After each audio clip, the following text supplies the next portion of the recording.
काशी, काशी, ये तो सुबह सुबह निकल गए। कहाँ गए? मिथिला के राजा का बुलावा आया था।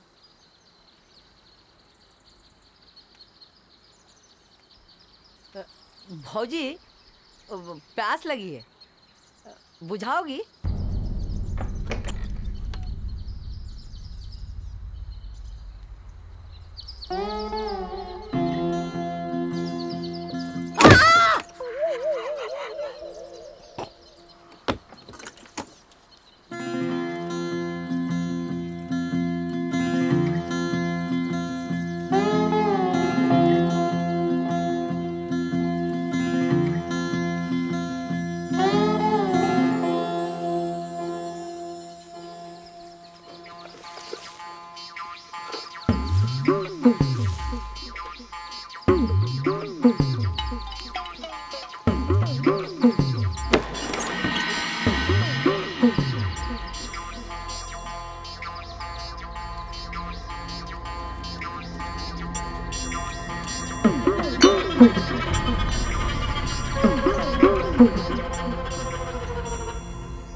हे वीर पुरुष, धन्यवाद जो आपने मेरा न्योता स्वीकारा और इस निर्धन की कुटिया में पधारे।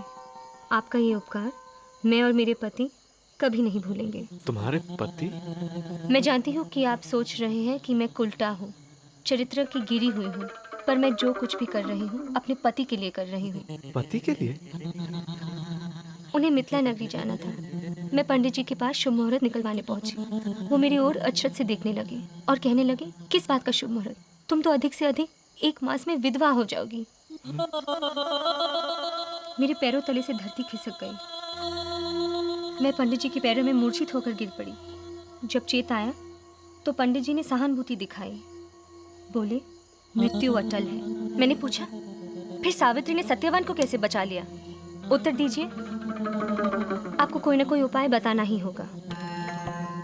मेरी हट देकर पंडित जी कहने लगे, वो सतयुग था। त्रेता युग का उपाय तुम जैसी चरित्रवान नारी के लिए संभव नहीं है। मैंने उनके पैर पकड़ लिए। बोली कि आप मेरे चरित्र को भाड़ में झोंकिए। मैं अपने पति को बचाने के लिए अपने प्राण दे सकती हूँ। बड़े सोच विचार के पश्चात वो बोले कि मुझे अपनी सुहाग की पूंजी का त्याग करना होगा। किसी पर पुरुष को एक रात्रि के लिए अपना पति स्वीकारना होगा, परंतु उसे ये बताना होगा कि मेरे साथ संभोग के पश्चात उसकी मृत्यु संभव है। अब बताओ अतिथि देवता, तुम्हारा क्या निर्णय है? हे देवी, चरित्र का बलिदान प्राण के बलिदान से कहीं अधिक महान है। तुम्हें शत शत प्रणाम। तुम्हें समाज की चिंता नहीं, तुम्हें उसकी नियम और प्रथा की चिंता नहीं, तुम्हें चिंता है तो केवल अपने पति के प्राणों की। देवी, मेरा वंश भी दूसरों के प्राण बचाने के लिए अपने प्राणों की आहुति देने के लिए प्रसिद्ध है। मैं भी अपने कुल को कलंकित नहीं होने दूंगा। मैं धन्य हो गया जो तुमने मुझे इस योग्य समझा। आओ, हमें अब देर नहीं करनी चाहिए। हम तुरंत तुम्हारे पति की लंबी आयु के लिए यज्ञ आरंभ करते हैं।